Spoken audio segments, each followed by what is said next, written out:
Well, we've been live for 5 seconds, man. So I appreciate it. All of that, man. Why do you And be yet, doing that, bro? I don't know, man. And your eyes does not deceive you. That No, is it doesn't. Zoe and Jay on here with the boy, man. Man, it's been a long time since y'all been on here, man.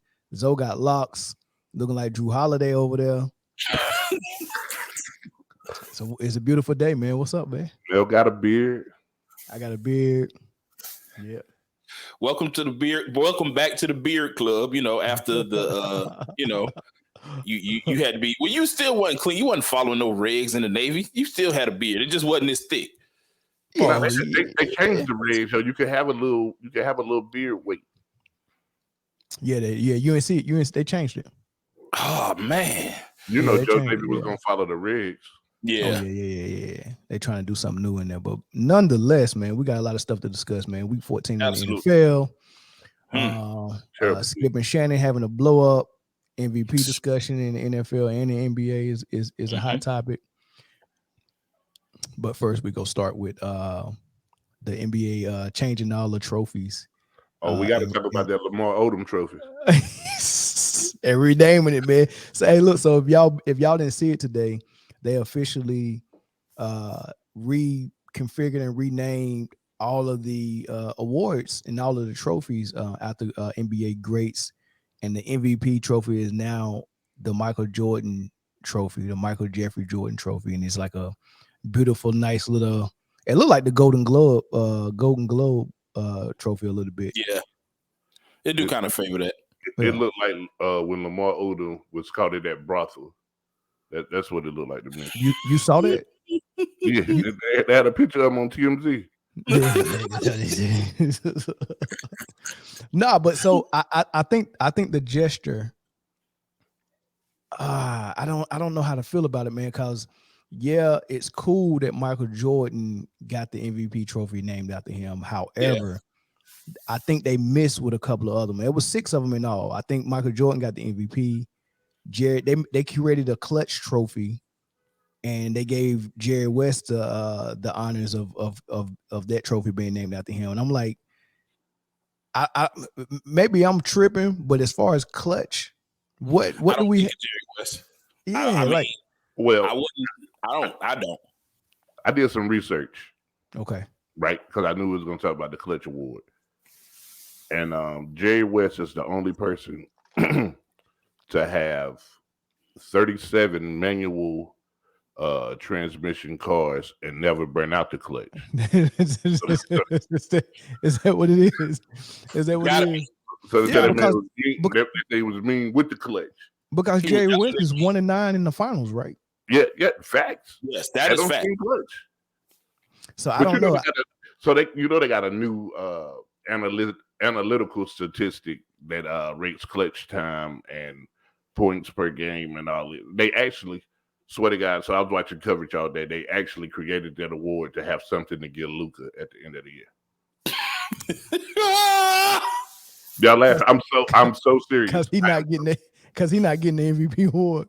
He definitely winning no finals. So that's what it was.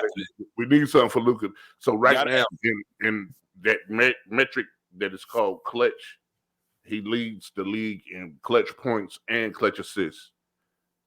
Whatever that metric is. Oh my God! Dude, what are they doing? Today, I almost turned the TV off. See, that's why you don't let nerds in. What's your girl name on Boomquay? What's her name? The WNBA. Agumake. Agumake. Yeah, something like that. She was talking about it.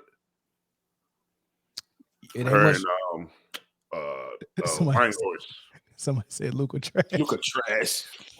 Hey, I can't wait to get to Luka, man, because y'all already know what. I'm gonna sit back and just listen, man. I want to see what y'all think. We'll get to the MVP, but Michael Jordan, I think that was a hit.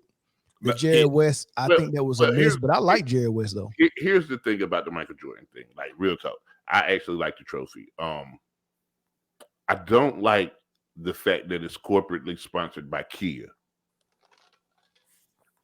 Because Michael Jordan and Kia just don't. They don't. You can't fit them in a box.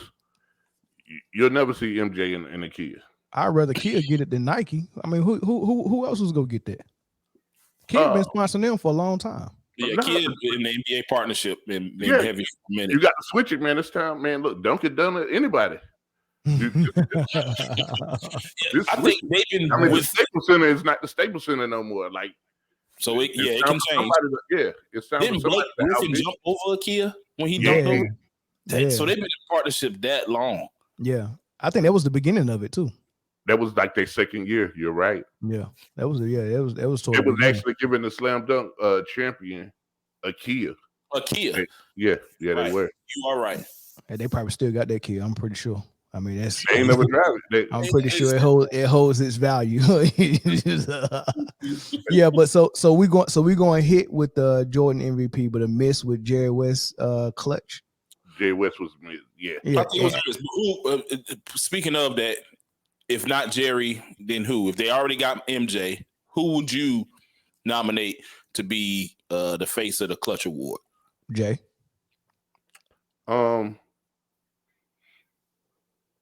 I know he's still playing, man, but I'd have to say that light skinned boy in Oakland. I'm not mad at that. Or Reggie Miller or somebody like Reggie Miller. Somebody. My answer would be, I mean, why not go back to the well and give Michael Jordan the clutch as well? Like, why do you have to spread it around? Why? I mean, I guess you want to show some equality and spread it around, but I mean, just be real about it. Mr. Clutch was Michael Jordan as well. Yeah. In addition to MVP, they would have named probably they could have named all of the trophies after him. In a certain light. I'm such a dummy. The whole time I'm like, man, I hear myself like I sound like an echo, and y'all keep saying y'all didn't. I got a speaker replaying the output in here. What's up, Chris? But yeah, MVP could have been Jordan and Clutch, or they could have just left Mr. Clutch off, because how the people who vote for this award now, but if they're doing like Jay said, they're just using some analytics, then a computer can do it. Yeah, just like PER or something like that, right? Or win shares. That ain't even, that's not even a vote no more. That's just like a computer calculated all that. So they could have left Clutch off and not even done it at all, but I guess they had to figure out a way to get somebody like Jerry West in there. But if you're gonna do it, I would have done Michael Jordan with Clutch and MVP. The next trophy is named after Hakeem Olajuwon, which is the defensive. Now hold on, before we go into the next one. We go to the next one, we got to keep in mind that I think last year they renamed the Eastern and Western Conference championships after Magic and Bird. And then the finals MVP is Bill Russell. Finals MVP is Bill Russell, and then the All-Star MVP is Kobe Bryant. So we knew that a change was coming. So we knew this was coming. Right. And that's another name that you mentioned. Kobe could have been Clutches with the Kobe could have been the Clutch. Yeah. And mind you, I wanna put this out there. It's 6 new trophies and awards, and they split it right down the middle, 3 white guys, 3 black guys. Right. Purposely done. Yeah. So they probably was making stuff up just to have inclusion and stuff like that. Let me get this phone call. Okay. Chris, what's up? What's happening? What's going on? Man, what we talking about? Oh Lord, this man called in and said, "What we talking about?"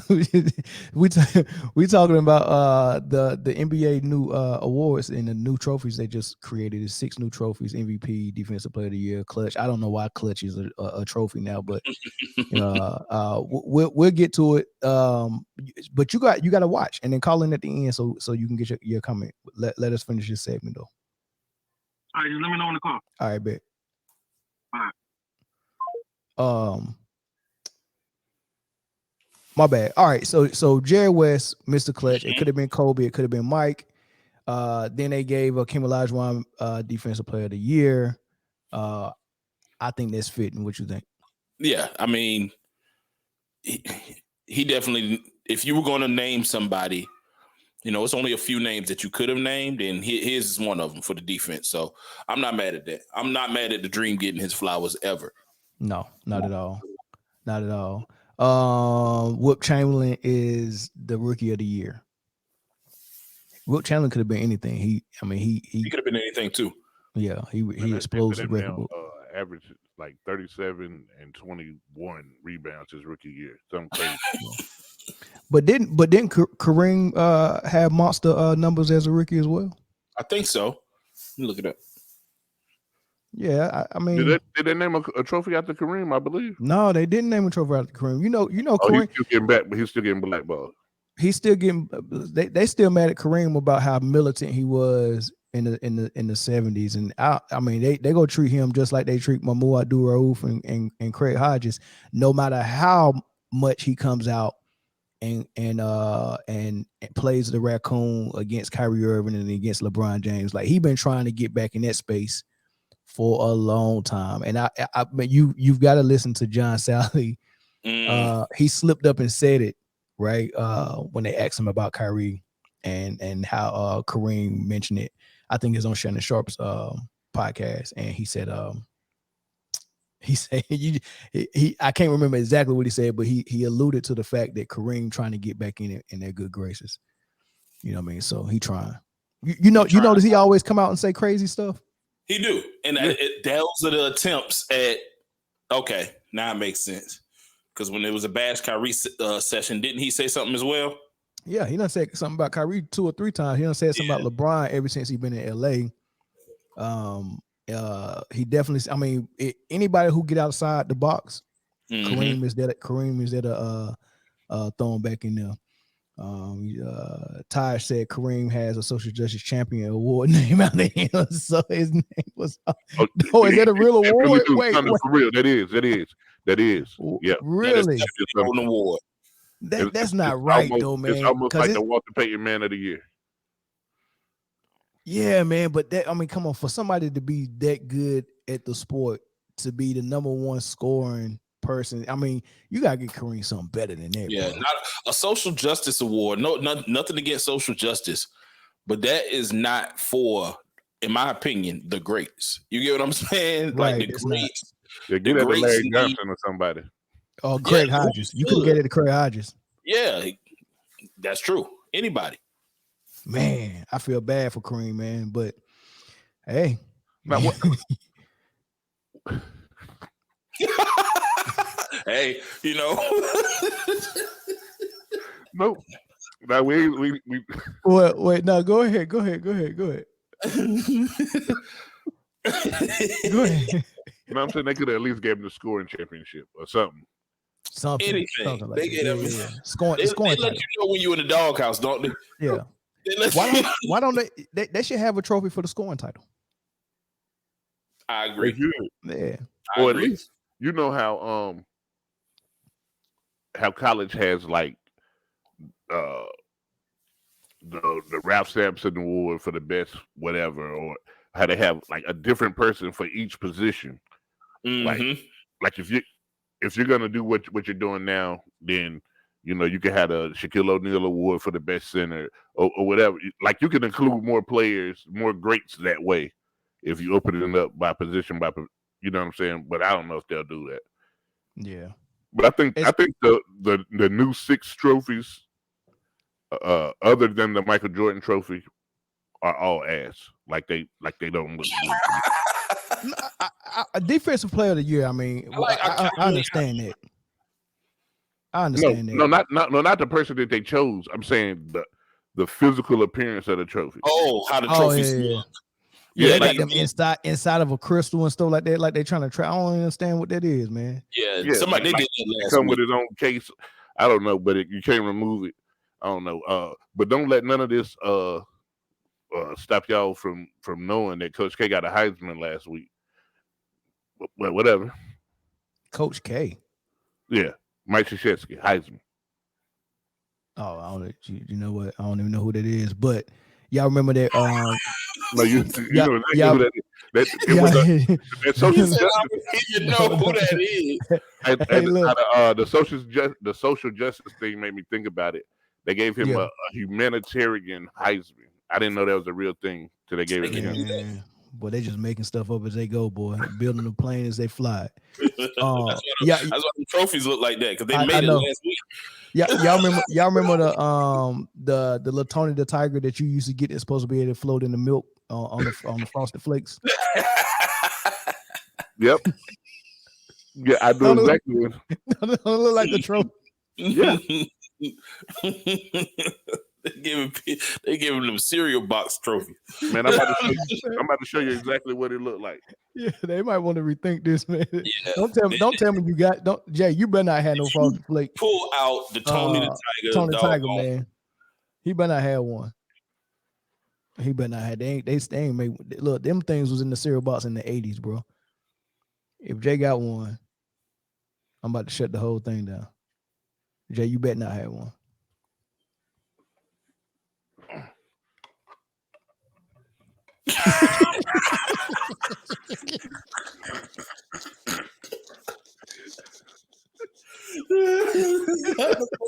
Trapped in a solo cup. Chris said the Mike Jordan trophy is fire. Man, that thing looked like it looked like a Lamar Odom though. Had you seen it though? You seen it though? I hadn't seen it up close. I saw it on my phone when they was announcing them. let me pull Mike Jordan up. Okay. Because he got dimensions on it that you know that's supposed to be significant. Okay. Because the measurements of each thing on a trophy is supposed to be linked to, because I think it's something that's 23.6, and they say they're supposed to represent his number in the 6 championships, and then just different 23 points. The crystal 23 points a nod to his jersey number.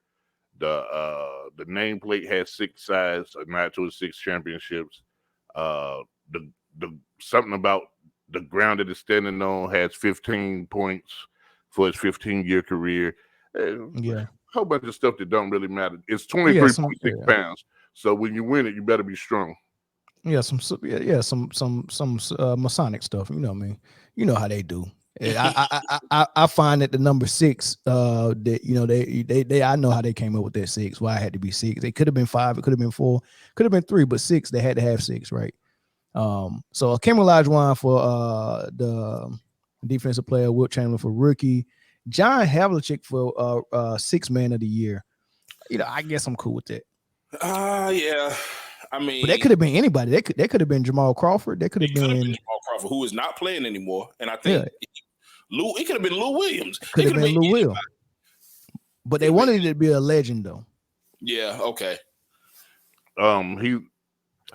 Okay, sure. Let's go. I ain't mad at it. All right. Whatever, man. You could have went. You could have went with Walt Frazier. Why? Because he advertised just for men and brought a whole lot of dudes back. How long was he a 6 man though? How long was he a 6 man? That don't even matter. He's still having people with just for men. I let them have the Havlicek. I'm more good with Havlicek than I am with Jerry West getting clutch. When you have Kobe Bryant and Michael Jordan sitting right there. At the risk of sounding anti-European, I'm not cool with any of the European nominees. Well, you definitely ain't gonna be cool with this last one. Most improved player of the year named after George Mikan. Get out of town. Like, what did he like? He went from, was he ever black? Like, I mean, did he ever elevate from? But I mean, I'm good with giving Scottie Pippen the most improved, man. That dude came in and sucked for 4 straight years. Exactly. Turned into a top 50 player. Yeah, I was about to say there's a couple players that you could give most improved. There's a few players that you can give if there was the opposite of most improved, like you started out a superstar and went to butt. Who they gonna name that trophy? Probably Tyreek Evans or somebody like that. I don't know. The O'Bannons. Any O'Bannon? But that's a college trophy then. Nah, but on the real, I like. I think Mikan is a guy that they keep his name alive because he was a big white boy. I mean, listen. What I was going to say was a little more politically correct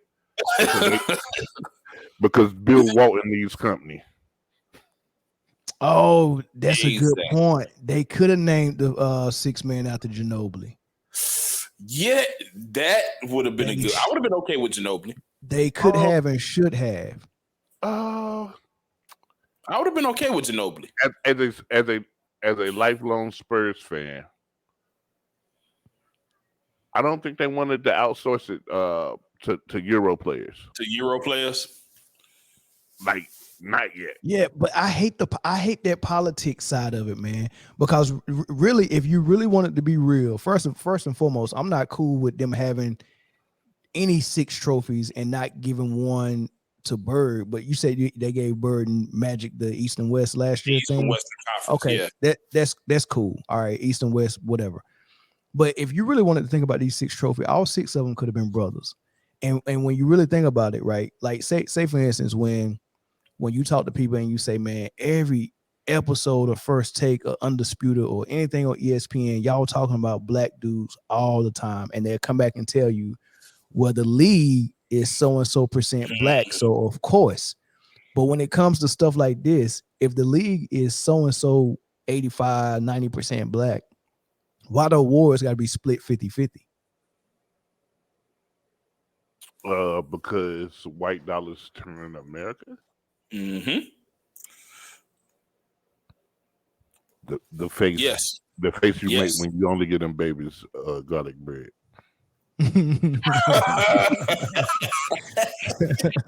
Nah, but like that's my thought, man. Like being politically correct and splitting 50-50, you know, so I just don't know anywhere else they're doing that. They're not splitting ownership 50-50. Did the NBA come out and say, you know what, we need to reconfigure the league, half of y'all to sell y'all teams, and I want it to be minorities? They're not doing, they're not doing that, man. So I hate to see them be politically correct and then everybody support it like, yeah, that's right, it should be. But nah, like George Mikan shouldn't have a trophy named after him.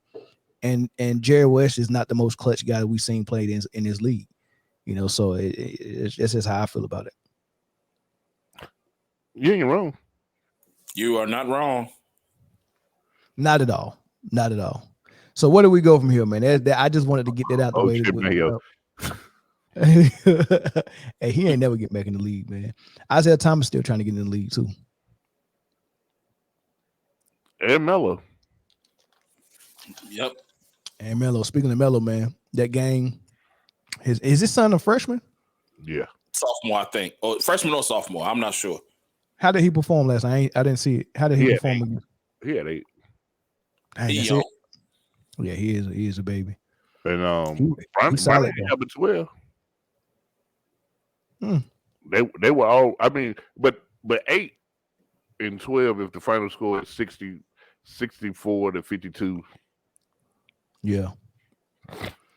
I went to my son high school basketball game last night, and I'm like, man, they let anybody coach, and them kids was lost in the sauce. I'm like, man, really? Y'all at high school can't break a press, a simple press at that, and they can't press. I mean, it was just bad. It was just bad.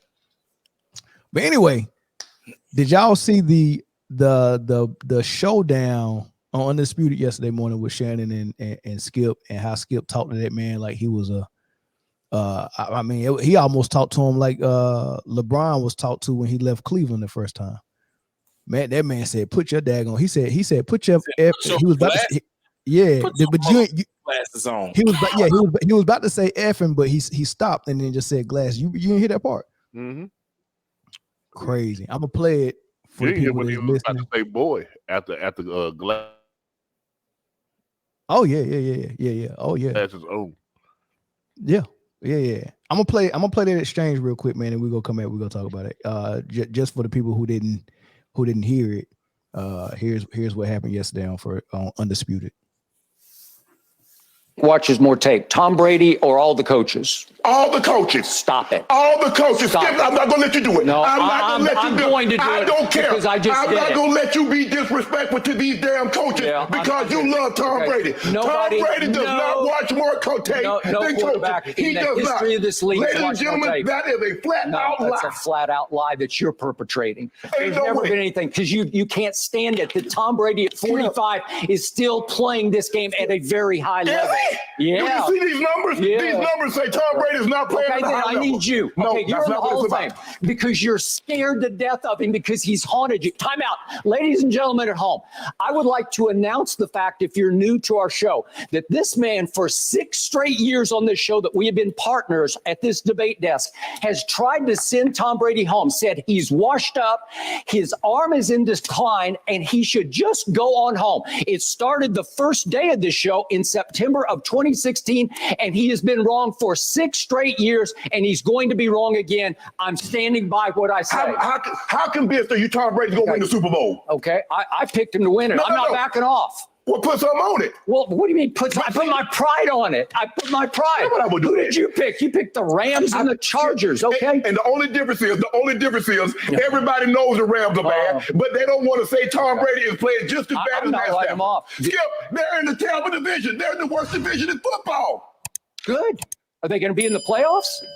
Help me out. Skip, I need you to That's your argument. Okay, That's your argument. What do you mean that's my argument? Your argument is that they're going to be in the playoffs. Is Tom Brady playing bad? Yes or no? Yes, he played poorly yesterday. What But you it mean was- yesterday? Okay, I was here. but you're giving him 100% I of the did, blame. because That's just you have no objectivity. It's just straight Brady hate. Wait a minute. This is just straight hate by a guy who's jealous that he is still playing at a high level at 45 when you had to stop at 35. That's what you do. That's the point. That's what you do. Every time I call something into question, I'm jealous. No, Skip, I did what I never did. said you were jealous of Baker Mayfield. Skip, I did what I did. You make it seem like I was a bum. I'm in the effing Hall of Fame. Okay, I so got 3 Super Bowls. So what? So what? He's way better than you were. I'm better than Way you. better. Skip, I got to see what you do. You take personal shots. No, I don't take personal shots. You started it. Time out.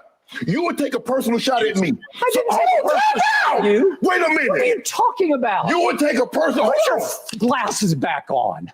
Can I finish?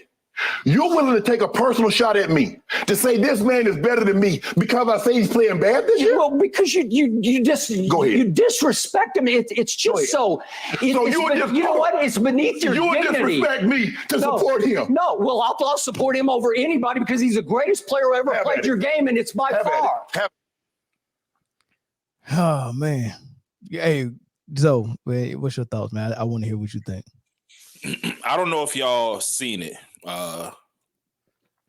but maybe like a month ago, I would say, on the college football post game show, Benjamin Watson and Peter, I can't remember his name, whatever his name is. They were having a discussion and it got a little personal. I think the dude Peter mentioned something about Benjamin Watson's wife. And you can instantly see the mood of the desk change. They broke the commercial. When they came back, those two were not on set. Mm-hmm. And because those two were not on set, they did whatever they had to do, paid the bills, went back to commercial, came back, and they were back on set. And the tone had changed. I would say that the tone had changed. That's what I would say, because I ain't trying to incriminate my brother out there. The tone. Did somebody learn a lesson though? I believe it appeared that somebody was educated on what to say and what not to say, and I feel like Shannon Sharp missed his opportunity to really do what a lot of people should have been doing to Skip. Y'all remember what Jalen Rose did to Skip when he started to demean his role as an NBA player? Yeah. He brought up Skip Bayless's stats in college, or in high school, or whatever it was, whatever level he played basketball at. Yeah. Like Shannon Sharp I'm disappointed more so than anything because you should have aired that man out on national television. Exactly. You should. That's what I thought. For it. And then if they fired you, so what? You got a podcast popping right now. Find something else. You'll get hired on another network. Yeah. You should have aired him out for even feeling like he has the place to come at you. See, they give Skip Bayless too much power. If you feel like you can come at a dude like that with that caliber about a sport that he played for the majority of his life and disrespect him to his face, talking about somebody that's better than him, he's better than you. Like Skip Bayless, if he would have slapped that man, I wouldn't have felt like he was wrong. He should have Will Smithed him. Jay?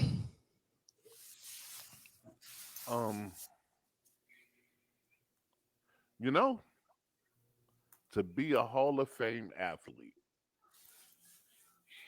and have another guy who never played that sport professionally saying that you're trash on national TV.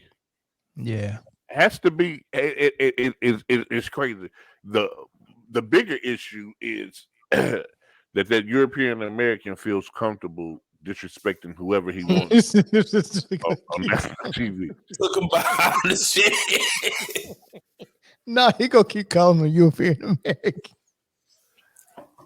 My bad. Go ahead, Jay. I'm sorry.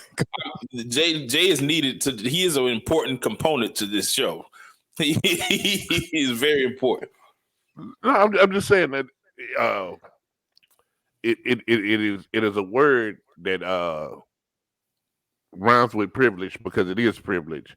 That a European American felt that he had the God-given right to speak to that man in that tone.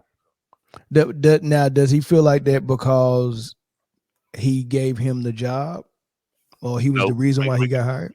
I mean,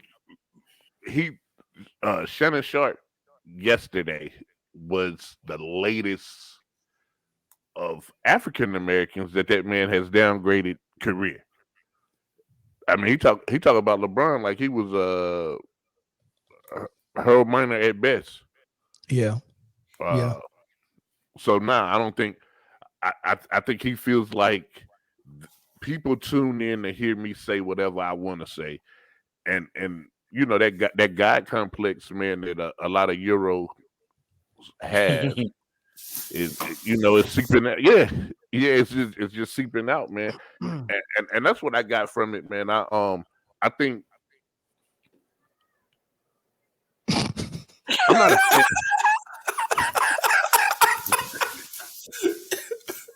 The Euros.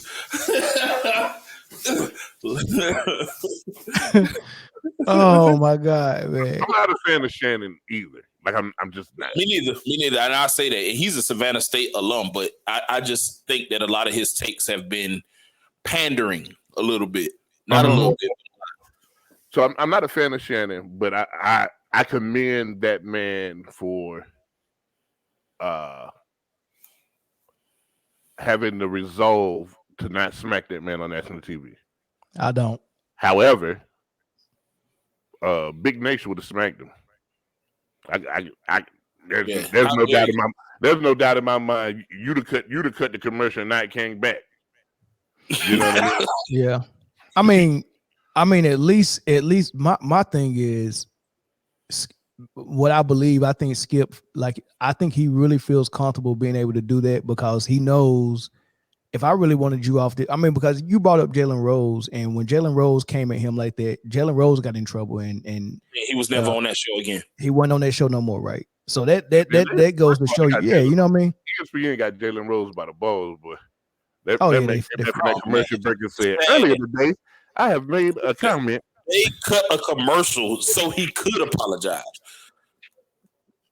That was crazy. I had never seen that before. Man, he didn't even change clothes. He apologized in the same outfit that he made those shits in. And he was reading off a teleprompter. So I'm like, man, who typed that up? I don't know what I was thinking.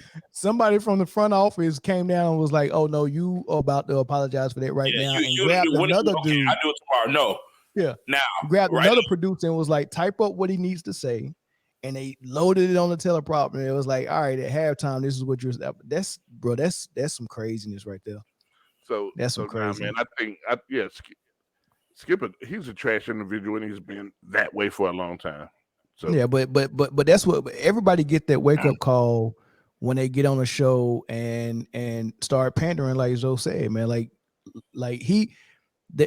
Skip Bayless is selling that show, and ESPN and Fox, they all notorious for this. They get a guy that be like, "Oh, you pro LeBron? That's perfect because he is the opposite of that."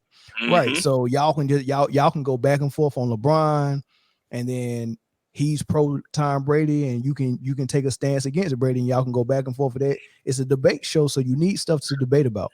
Yeah. So there's absolutely no show if they agree. Right.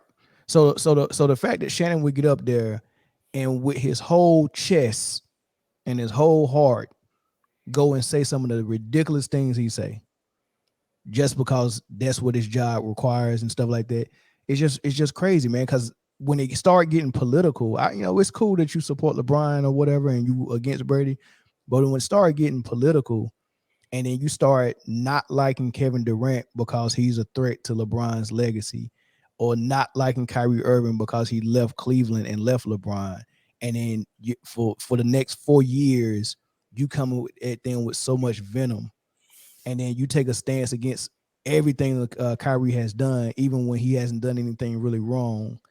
It comes back to it backfires on you at some point. I mean, and you seen it. He thought he had a friend, and he found out exactly what Skip really thought about him. You know what I mean? So I thought that was a wake up call for him, man, for sure. It was telling. Shannon Sharp get to take it in the chest. Who took charges real good? Anybody that played for Duke that couldn't jump. Matter of fact, the daggone Cherokee Parks take it in the chest award. The Cherokee Park. That man said, "Hold on, time out." Anybody who played for Duke that couldn't jump. Yeah, they took charges. That's what they got. That's what they did. That's a long list of people. That list is crazy. Yeah. That list is Christian Laettner. That list is Bobby Hurley. It's Battier. It's I'm talking about of all types. Like that list is man. Sheldon Williams on that list. Yeah, all the high flyers. Who's the high flyers? The Plumlees? Corey Maggette, Grant Hill, and Ricky Price.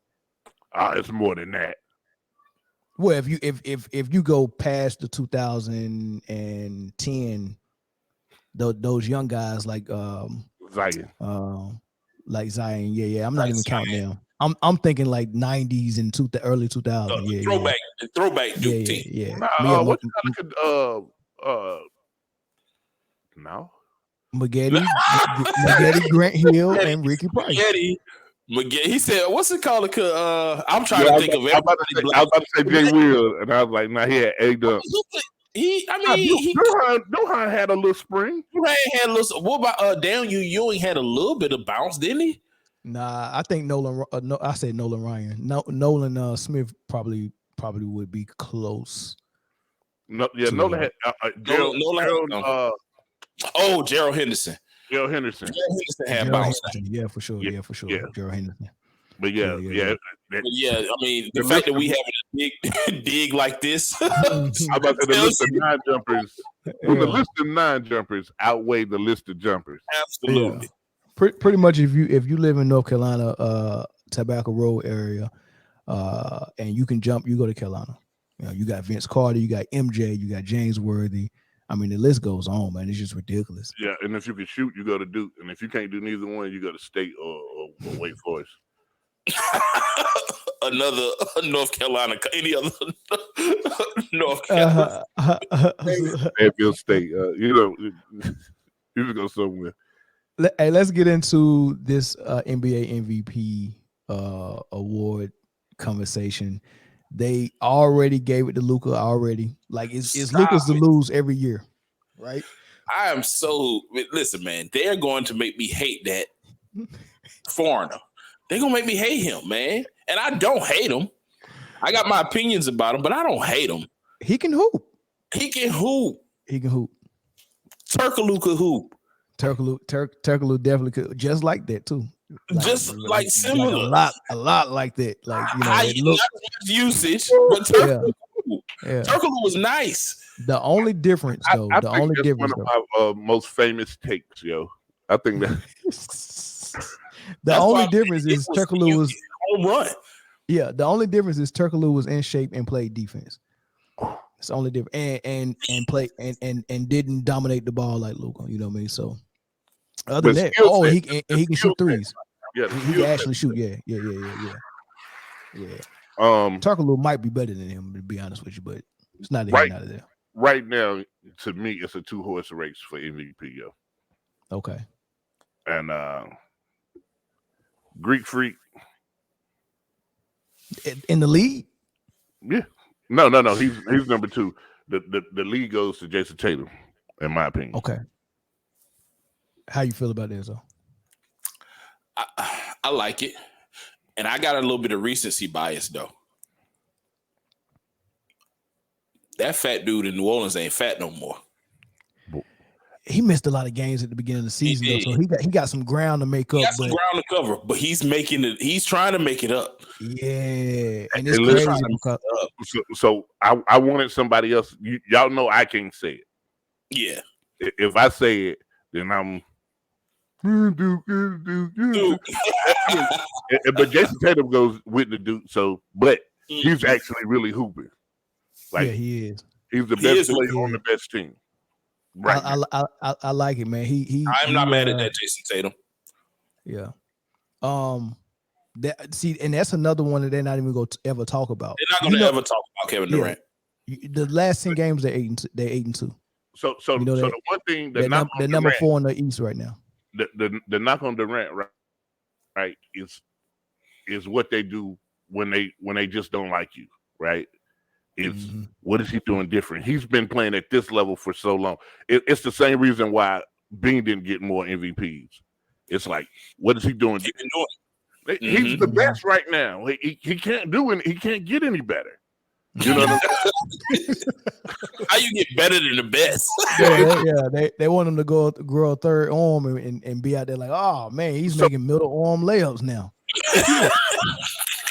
He shot granny shots all game and scored 55. Like, what do you want this man to do? Middle arm layups.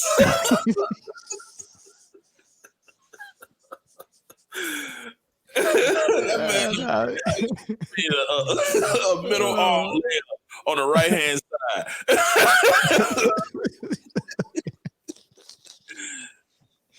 Yeah, so crazy. It's not Jazz either, though. By the way, it's not Jazz. Nah, it's definitely not Jazz. For me, I had Tatum last week. He laid a dud for real. It wasn't really a dud. It was one of those games that Jaylen Brown just went absolutely off, and then Tatum kind of like was chilling. I think he ended up with like 14 that game, man. So he stepped back. Yeah. When it's a close race, it's kind of hard to have those nights where you're not doing a lot. Hopefully, by the time that the race heat up, we forget about those type of nights and we just looking at the big picture. But for me, I don't have anybody whose team is below 6 in their conference. You shouldn't. In there. So that includes Luka. That includes Steph.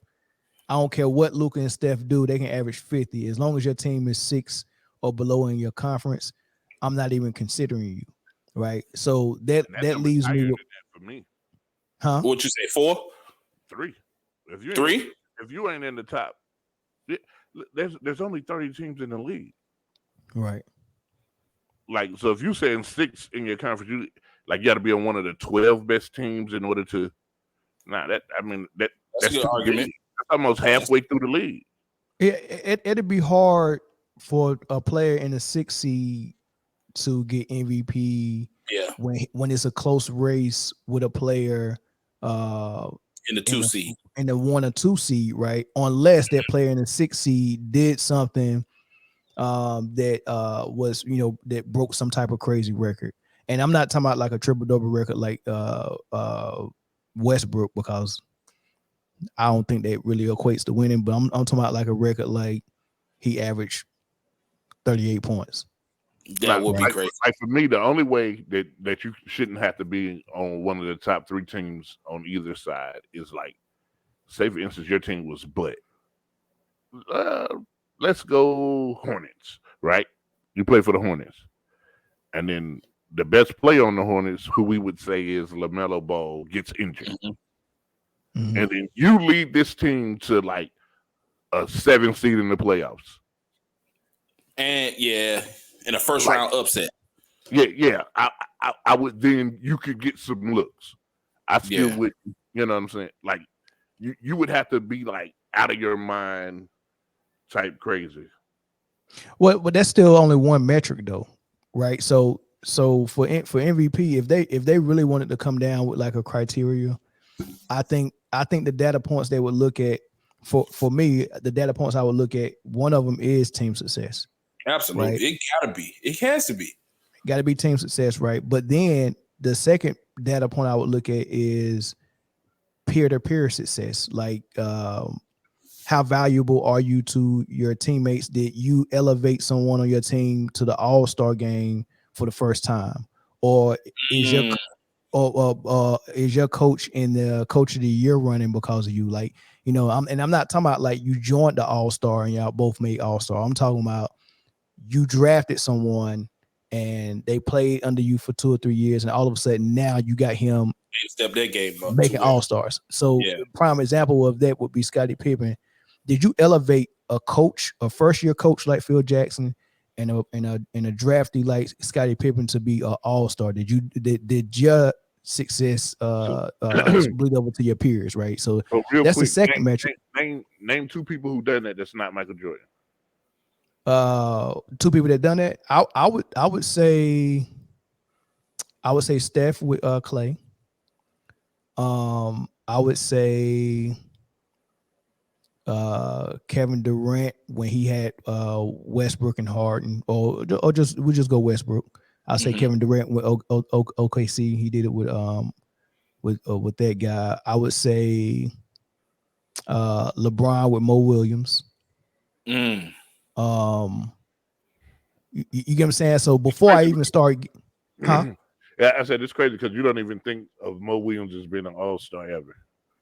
Right. So if your play is elevate, that's what you call elevating someone or making somebody better. Really making somebody better. Did you take a non-All-Star and make him an All-Star because of how well you're playing and motivating your team, and is your coach getting success as well, right? So that's one metric. And then take an All-Star and make him a superstar? Does that hold the same weight in your metric? Possibly, but how do you grade if an All-Star is not a superstar or when he turns into a superstar? Like, how do you grade that? Production, I guess. Point production. I mean, stats. You have to start looking at stats in that point, because if he's already an All-Star, then the next step has to be superstar, and what would quantify him making that jump. So I don't know. I don't know what would say, okay, this dude was an All-Star, but now he would be considered. Is Jaylen Brown right now? What's the other boy named B.I. Brandon Ingram? Brandon Ingram. Who elevated him? Himself. Nah, he elevated himself, but he elevated himself. So say for instance, if Steve Urkel made it to superstar status, then you would have to then start talking about Brandon Ingram in that light. Who the heck is Steve Urkel?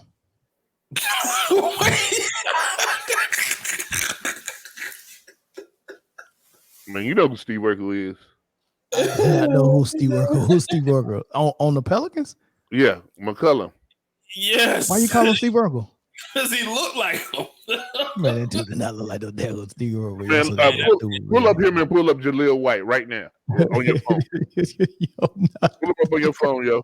Real life. No, man, I was in the middle of dropping some knowledge, man. We was in a real NBA conversation just now, but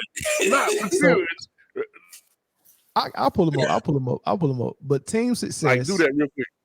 I do it. Team success, peer-to-peer success from your teammates and your coach, right?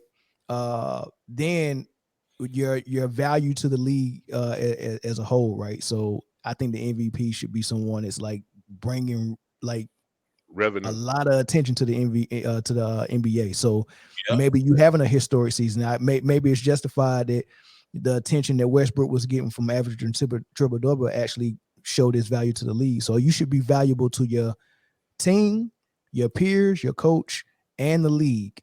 And you have to have the numbers to back up. Like your performance had to be phenomenal as well.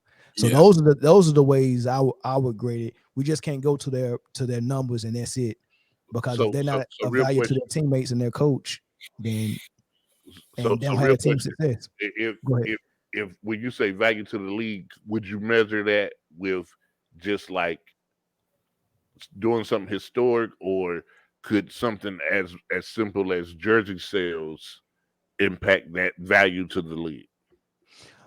I wouldn't put a quantitative value on it. I think it's like one of those things that you like, just the buzz itself. Like are people if that game is on prime time, like what the numbers are doing, or just kind of like, hey, people are talking about player X. Such and such. Yeah, player X been really tearing up the league. He been killing everybody. Like, would it just take the buzz, or would it be like, okay, this guy, he's getting 1.3 billion every game that he plays, even if he's playing against a small market team? You know, does that type of stuff, does that NBA, is that league-wide impact, or is that just something specific to his team? I don't know. I mean, because that's tough, man, because you remember how China was supporting Yao Ming when he was that was crazy. so I don't know. I don't know, man. I just think the buzz is obvious a lot of times, man. Like the buzz is there. It ain't just who the media is talking about. It's just, it's the buzz is there. Are you box office? Like, do people want to see you for real? Like, and it could be different things, man. Like, I think Zion is box office. Oh man. Right. And to be honest with you, people are using that anyway in their criteria, but not that they don't know they're using it. They don't use okay. Right. Because you can't even get into the discussion if you don't have that clout. That's true. Like they're not even talking about you. Like, it don't matter how good you playing. If you're not box office. Yeah. If Ja wasn't box office, Memphis wouldn't have what he's doing. Okay, got it. Yeah. Yeah. If you ain't a high flying, or you ain't dropping like 40 and 50 balls, and you ain't doing what Dame Lillard doing on hitting game winners, and it's just crazy. It's a certain way to get that buzz about you. Jay, he do not look like no daggone Steve Urkel, man. Stop it. Hey, Jay was waiting. He was like,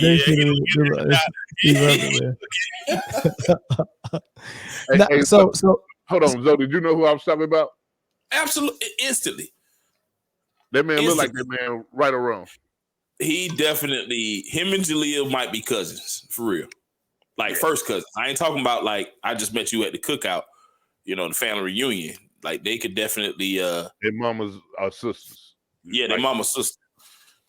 Go ahead and call in, Chris, so I can hear it. He said he got a criteria for MVP. So none of y'all think Luka is in that discussion. He's never seriously been in the MVP discussion ever. So what's so bad? But why though? Because he's Luka. Euro man, bro. I was listening to who was it? Matt Barnes, the WNBA girl that's getting all the exposure now. And it was somebody else, and it was a game that Luke and them just lost, which put them like 3 or 4 games under 500. Under 500, right? And I'm thinking like, all right, what they talking about MVP? Clearly, they're not gonna talk about Luka. And sure enough, there was like Luka in the MVP discussion. He's averaging 30. I'm like, what? Y'all still got this man? Come on, man. Hey, listen,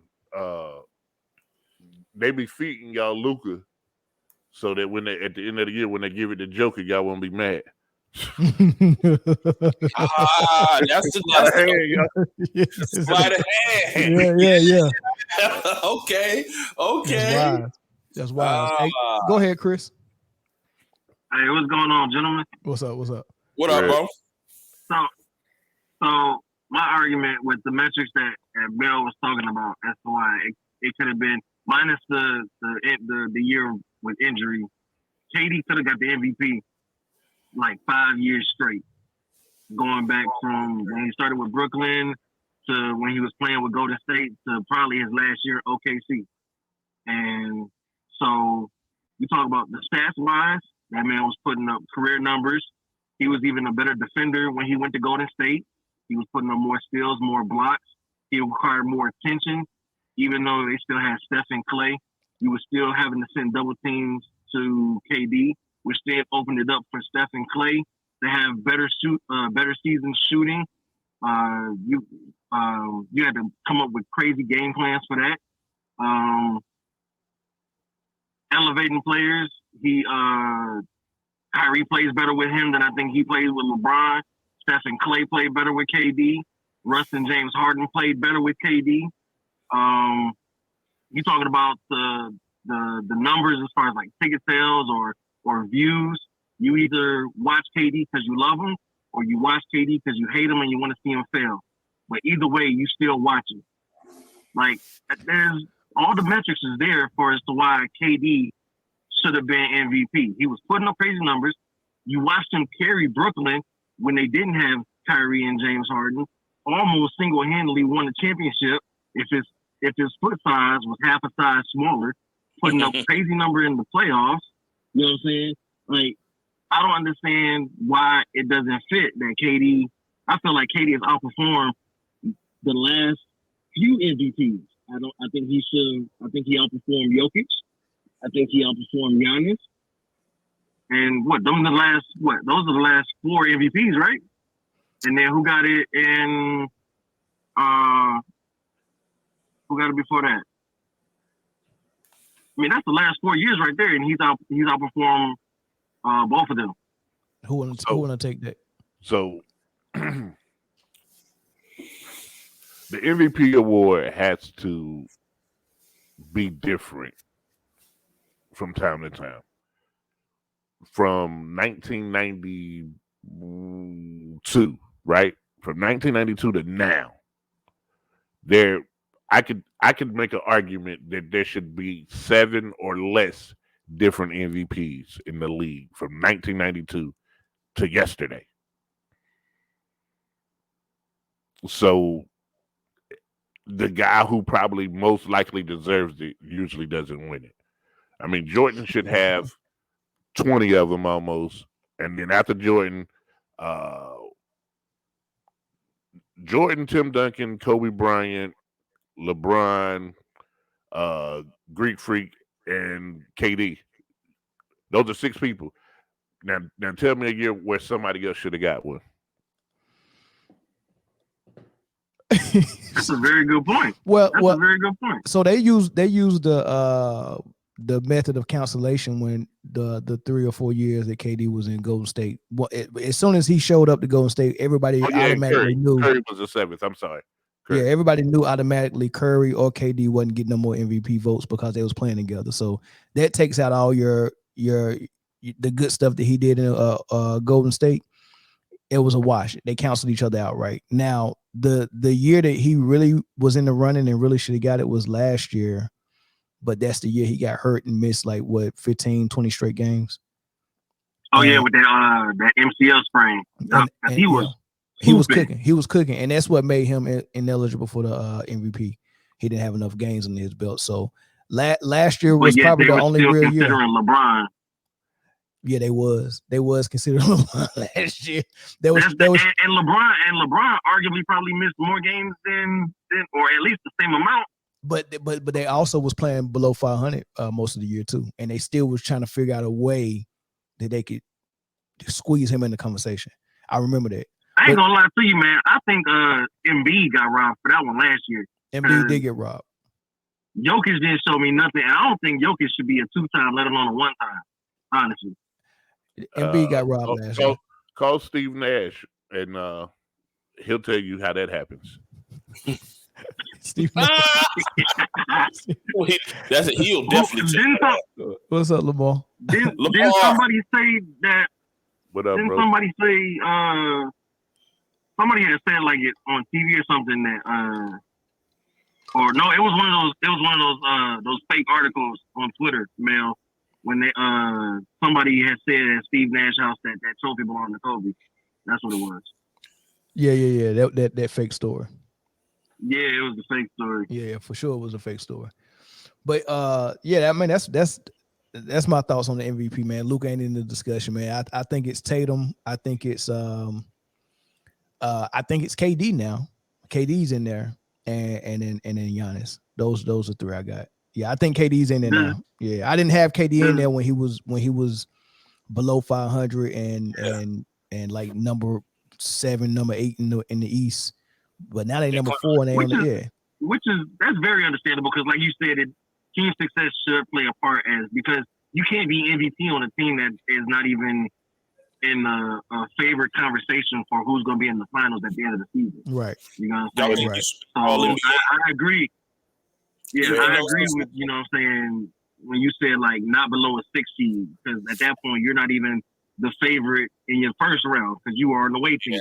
The first, you know what I'm saying? So I get that. But yeah, now he definitely should, because he has been the whole season he's been cooking. It's just the team had to work some things out, and I think they're finally starting to click. Mm-hmm. And they're quietly snuck into. I've been watching, but they quietly snuck into the top 4 in the East, and ain't nobody giving them the airwaves that they deserve. Yeah, let them keep sleeping. And I think and when you say they had to work some things out at the beginning of the season, those things are firing Steve Nash. They got one more thing they need to do, and they need to fire Marks, and then I think they'd be home free after that, because I don't understand how Marks can watch that team and say, let's not call Dwight Howard at all, and we don't want the shot blocking and the rebound, and just let's just try to figure out how to rebound. Yeah, I mean, I see in that team, bro. That's the only flaw. And the other flaw was the fact that their wing guards was small. They had last year against Boston. They trying to stop Tatum, Smart, and Brown with Curry, Kyrie, and Patty Mills. Mm-hmm. Right. Mm-hmm. And they addressed it a little bit. They got a little bit bigger, but they still scared to play those big guards. Like Sumner don't always get in. Cam Thomas don't always get in. And Steve Nash was the culprit for that. But now Jacque Vaughn is letting them get a little bit more playing time. Shout out to Jacque Vaughn, man. For sure. But Sean Marks refuses. Let me ask you a question. With Kyrie playing with Durant and Brown playing with Tatum, kind of have that same effect of Durant and Curry in Golden State, where what you're saying with Giannis is Middleton has missed a whole lot of games, so he's putting the team successes directly on his back. Who go answer that? Go ahead, Chris. I would say those two don't quantify to KD and Curry. Because KD and Curry were just two supernatural talents together. You know what I'm saying? And although Kyrie is super talented and Jaylen Brown is super talented, when it comes down to it, if you need the last play of the game is going to run through Jason Tatum or Kevin Durant. Kyrie might have a good game. Like, he's going to always have, decent numbers. Once or twice a season, he might put up a 40-piece or a 50-piece. But KD is going to maintain most of that scoring load. So you answered that you answered that like a Kevin Durant fanboy. You don't see, you're not using the same, like you're not using the same criteria for Kevin Durant. You finding a way to keep him in that discussion. So I answer the question for Jason Tatum and Jaylen Brown. The answer would be no, because Jaylen Brown is not an all-world guy. Like oh man, we've seen this coming from high school to college to here. No, he's a guy who developed himself just like Scottie Pippen did. So he'll never cancel out Jason Tatum. Jason Tatum can absolutely win the MVP. For Kevin Durant and Kyrie, that is more similar to Kevin Durant and Steph Curry, because Kyrie is on the level of Steph Curry. The only thing that what helped Kevin Durant out to be able to squeak in is because he and Kyrie joined that team together and trying to build something from the ground up. Already champions, both of them. Yeah, versus Steph already winning MVP, 2 MVPs before KD even came over there, and they be like, man, you got 2 MVPs playing together. Of course, they go cancel each other out, but Kyrie and KD, they're just like a clean canvas, and they're trying to build something. And if they're able to do it, and they're performing real well, why not Kevin Durant get in the conversation? That makes sense. I'll accept it. That'll do. Yeah, that'll. I mean, I asked the question just because I want us to be fair all the way across the board. I'm always fair, Jay. No, because what they're gonna say is, who's out there with Joker? Luka has no one. Like, get ready. Yeah, but I hate when they diminish everybody's teammates. Like that's a red flag for me. If you got a superstar and the best thing you can tell me about him is by putting his teammates down. Like, really, like, tell me how good this guy is. I need to know, though. That tells me everything I need to know about that person.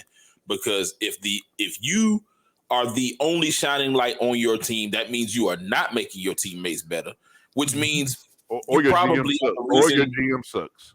Yeah, I mean that could be that could be. I don't think that's the case in Dallas, though. I think the offense. They don't know how to use what they have because what they have is run the ball through Luka.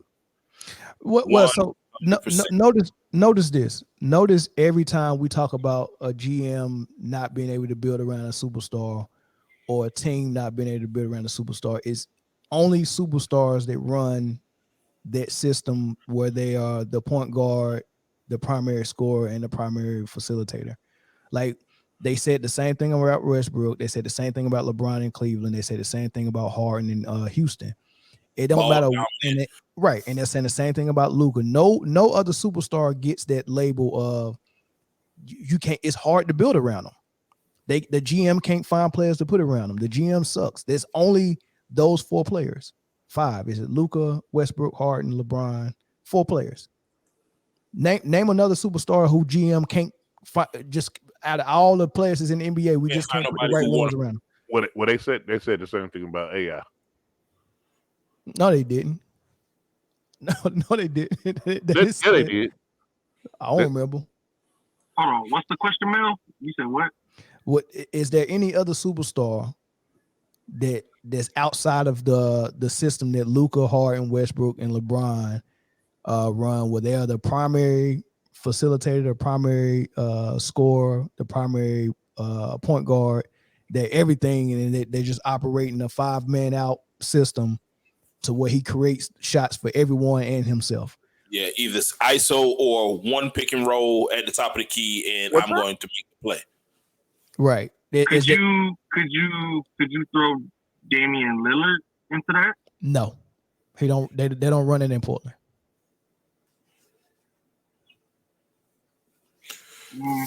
Okay. I don't even know. The closest I would say, and you know, this is completely fair, was Trae Young last year. Right.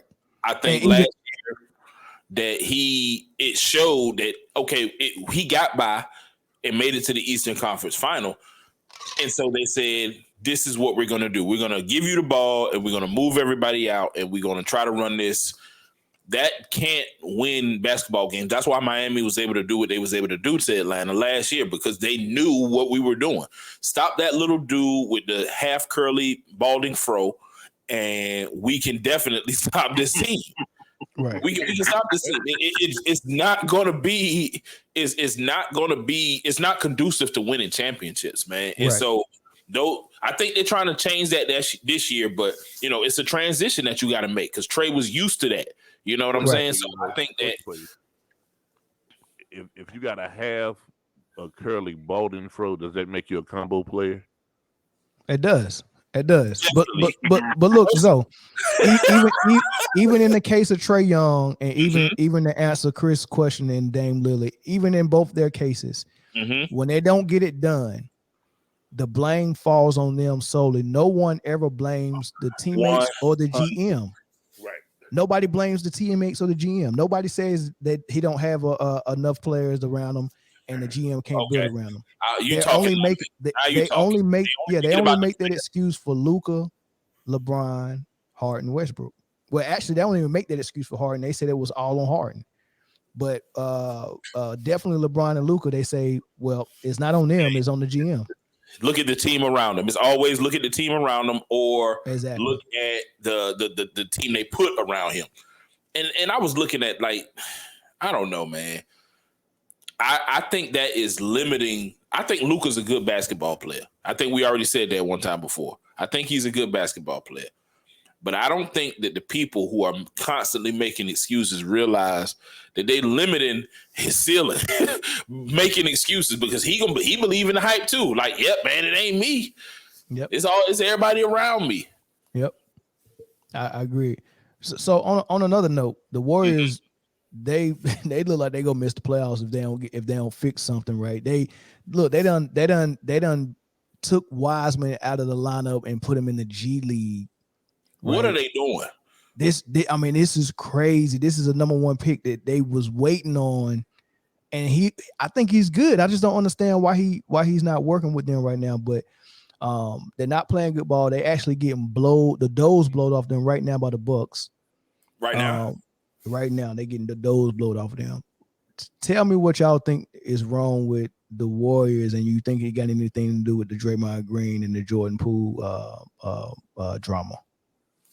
Absolutely. I think Draymond going to get traded before the season over. I want to say it has nothing to do with that. I want to say that. I think that those dudes, the three over there who have won countless championships, know what to do and know how to put basketball first and everything else to the side. But it's just they're searching for something. They're searching, and I think that it shows by how many. What year is this for Wiseman? 3. Year 3. Development still has to happen, and I think that if you constantly putting somebody in the G League who was the first overall pick, I think that says a lot. Not so much about the player, but it might say a lot about the team. Like, you can't, if this is the talent that you expected to have, to where you picked him at this level, and you can't find or work him into a certain system, then it's time to tweak the system at some point. Or do you really feel like he's that bad to where he can't be a contributor on a championship team? I don't feel like Wiseman is that bad. Is it a case of him being too good for that system? Because the centers they usually have don't have the talent to really get their own shot. They got Kevon Louis, JaVale McGee, Bogut. Like, Wiseman might be too good to just he might have too much. A Kevon Looney. I think Varejao, they have Varejao. Don't forget that. Varejao. Yep. I think Pachulia. I think actually, Mel, I think Wiseman is, like you said, probably too good for that system, because that would require them to not be solely a shooting team anymore. But why send him to the G League? Trade the man. Well, don't forget he did get hurt, so he still might be rehabbing and trying to, get back to the swing of things. Like, they did give him some minutes, like earlier in the season, whatever. I don't know. I'm just playing devil's advocate, but I don't think they're gonna trade, because I feel like that would be a stain on the GM's face. Like, we went out to go get you with the first pick, and you got a ring by association because we ain't really used you for nothing. Jay, to build a team, right? Especially to defend like a championship. Like, think about the Rams right now. They came back with pretty much 97% of what they had in tow. Mm-hmm. And then that spark, that whatever that it is missing. That's what the Warriors, they have. The NBA season is longer, so you have 82 games to find it. But in the NFL, like your season's watched instantly when you don't. That instead of trying to find and what happens a lot of times in my mind, instead of trying to find an identity for this team, they're trying to live off of last year's team identity. You know what I'm saying? Okay. So that could the blow up have something to do with it? Maybe. I think more so it's, hey, we did all of this last year. Everything worked. They probably, Steve Kerr is doing the same pregame speeches. They're trying to eat at the same spots, sleep with the same groupies. Like they literally are trying to catch. They literally trying to catch lightning in the bottle again, and you got to do it a different way. You know what I mean? In my opinion. They did lose two key pieces, Gary Payton Jr. and Otto Porter Jr. They was key because those two did play big minutes, meaningful minutes for them last year.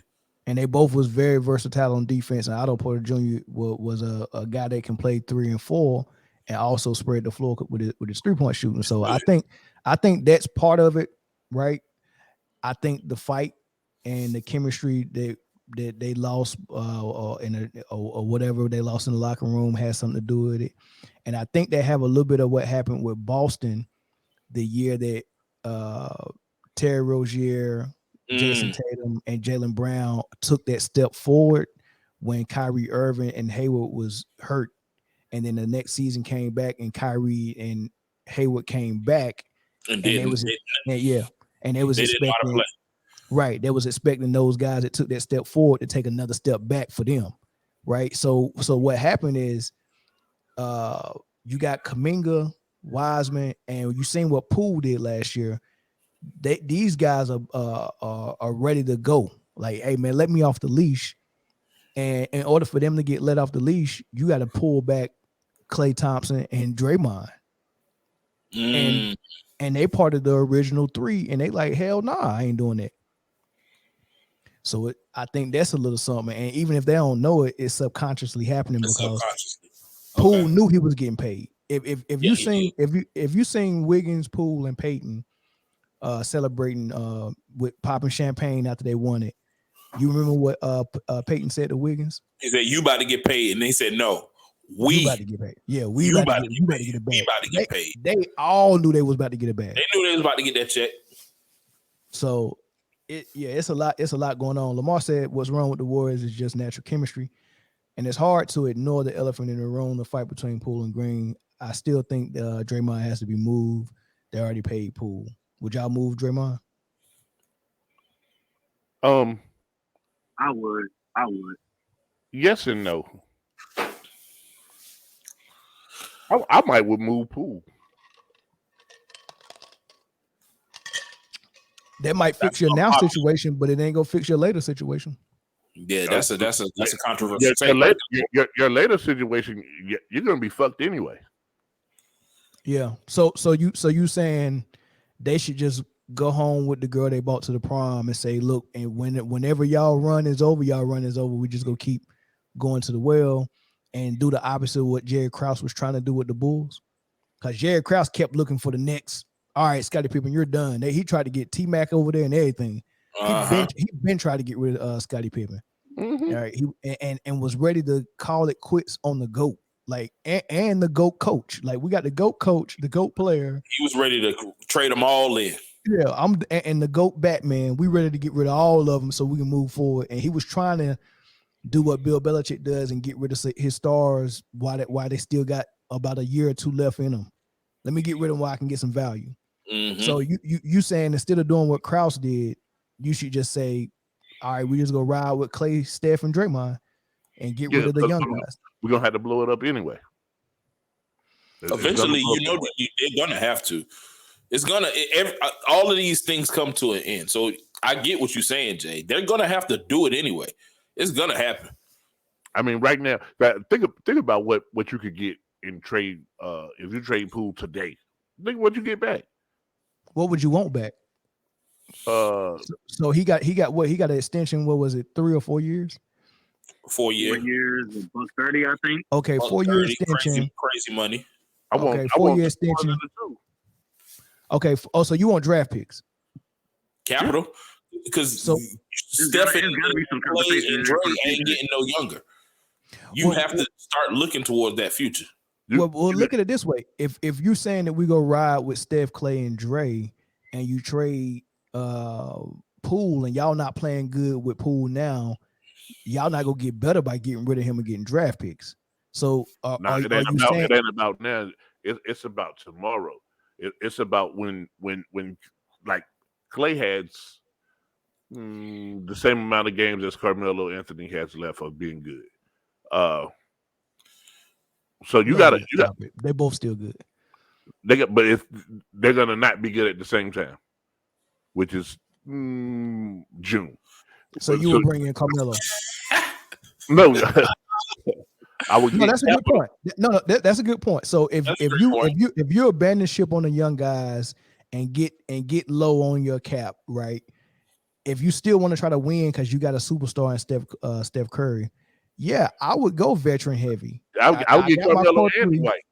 I would go get Carmelo, Dwight, and DeMarcus Cousins. Yeah, I'm gonna see which one gonna work. I seen DeMarcus Cousins do an interview today. That man look like this couch over here. Oh shoot, he might. He do. Yeah. Dang. Yeah. I would go with Dwight and Melo. It's crazy to me that Dwight ain't got no job in the NBA right now. It's crazy to me. The Cousins don't look that bad, but he definitely not in playing shape. He not in playing shape. Nah. But yeah, you do that. Howard over here doing reality TV shows. Lamar said, all good things come to an end. Reason why you moved Draymond. What is about Draymond that you can't find anywhere? A Negro that hustles and comes a dime a dozen, man. I think the relationship between him and Clay and Steph. He brings a little bit more than that. I agree. He brings a little more than that. I mean, you'll never see somebody that challenged in the face smile all the time and be mad at the same time. Like I think he's a catalyst for like that. Yeah. You do. I mean, I don't know. I just would. What's Draymond's value to other teams though? Well, like, what is his value to any other team? Like, I think that's where they're running into it. I think they may have considered moving Draymond, but what is he going to bring back? Not enough for what the contract is. A poor man's Montrez.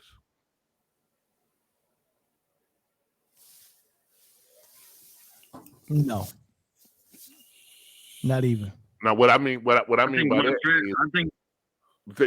Look how everybody wanted Trez, and then since then, every year he wakes up on a new team. Yeah, that happened kind of quick too. So what I'm saying about Draymond is whatever he brings to another team wouldn't be staying power. Like, it's only valuable in Golden State. Yep, I agree 100%. I agree 100%. So if you pick up his contract, you ain't gonna get your money's worth for like Golden State would get his money. No, you're gonna drop it. You're gonna pick up that contract. You're gonna try to move that. It'll be only a bad team that's looking to just take on some salary, so they can ensure that they'll be a high draft pick next year. Yeah. And Draymond knows that. That's why he was so high strong about the Poole situation, because he knew Poole was about to get that money, and he was coming to practice every day fuming because he trying to get an extension too. Mm-hmm. And he knew as soon as Poole got his, that was go minimize his chances of getting one unless he go take way less money. You know what I mean? So he knew what was at stake, man. But we get he robbed the league for what, 11 seasons? It's sound about right. No, I don't think Draymond has enough value to other teams. Draymond would be a buyout. I think you're right, Mark. Yeah.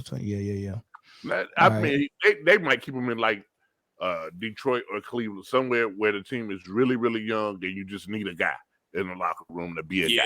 Don't send him to Detroit. Please don't do that. Hell no. Y'all don't want him in Detroit with no, for real. He would bring the bad boys back to Detroit. You know what I'm saying? We got a lineage. We got to go out here and start smacking motherfuckers. I'm telling you. Listen, Detroit is already poor, man. We can't afford them fines, man. The moment Draymond leaves Golden State is the moment that he stopped getting calls. He wouldn't be able to be Draymond no more. That's true. I'm not even sure his phone ringing right now. Yeah, that phone ain't ringing. Because I think he was. I think what it. You think he was trying to get to LA? I think everybody using LeBron in LA is like some type of bargaining chip. Nah, it's a diversion. Yeah, they using it for their negotiations. You know what I mean? And I mean, I don't know what the relationship is with Draymond and LeBron, man, but LeBron done something for Draymond that he owed his life to, because he went from kicking. Yeah, he went from trying to fight that dude. Huh? He had to introduce him to that fine girl he just married. Who, Dre? Yeah, probably. Because he seems to be forever indebted to LeBron. Every chance he gets, he is just giving Bron his flowers. Hey, he said, how did Scotty suck for 4 years when he was a rookie in '87 and the champion in '91? That's an easy question to answer, man. Hey, the first question that one should ask, Mr. Kendrick, is that E and that R real close together, ain't they? Keep going.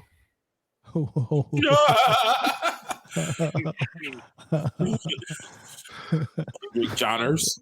Hey, that E, hey, I do it all the time, buddy.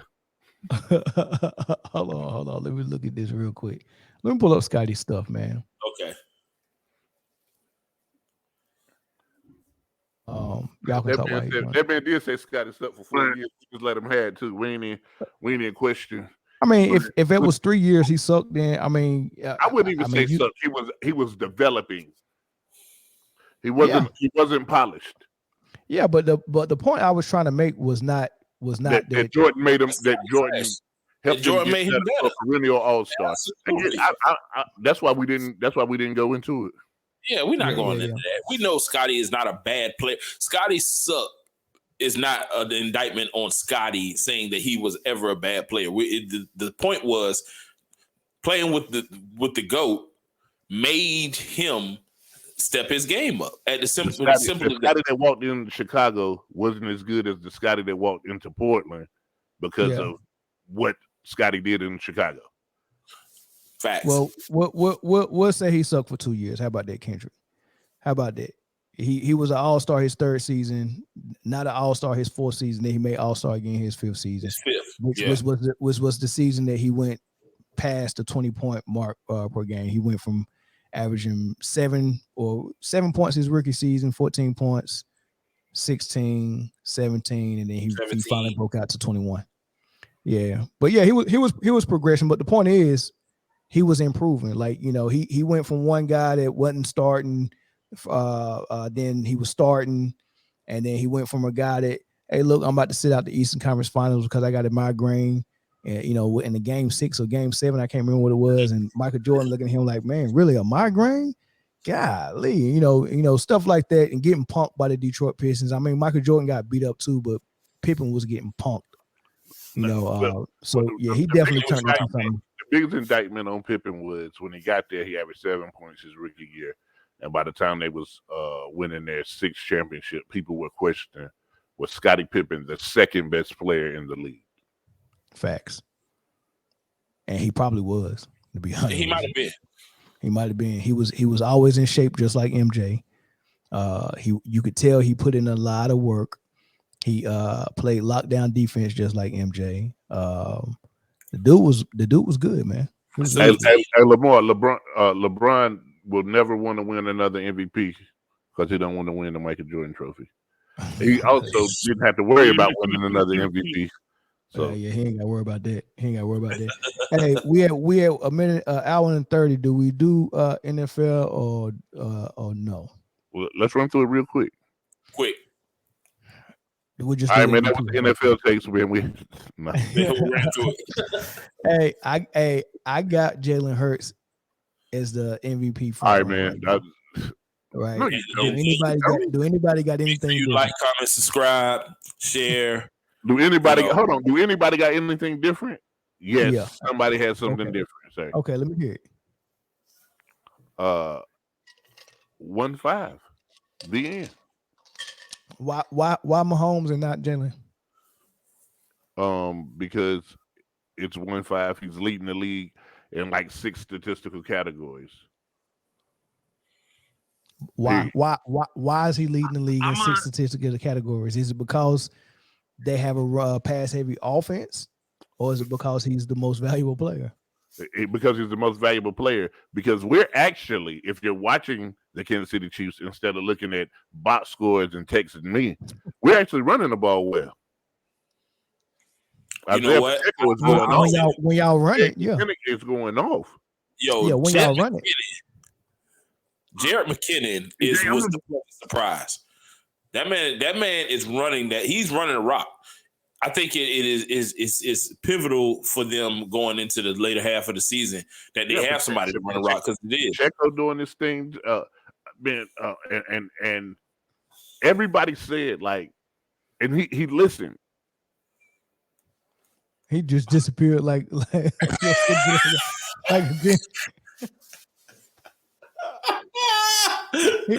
he was going in too, about to go in. Still going in.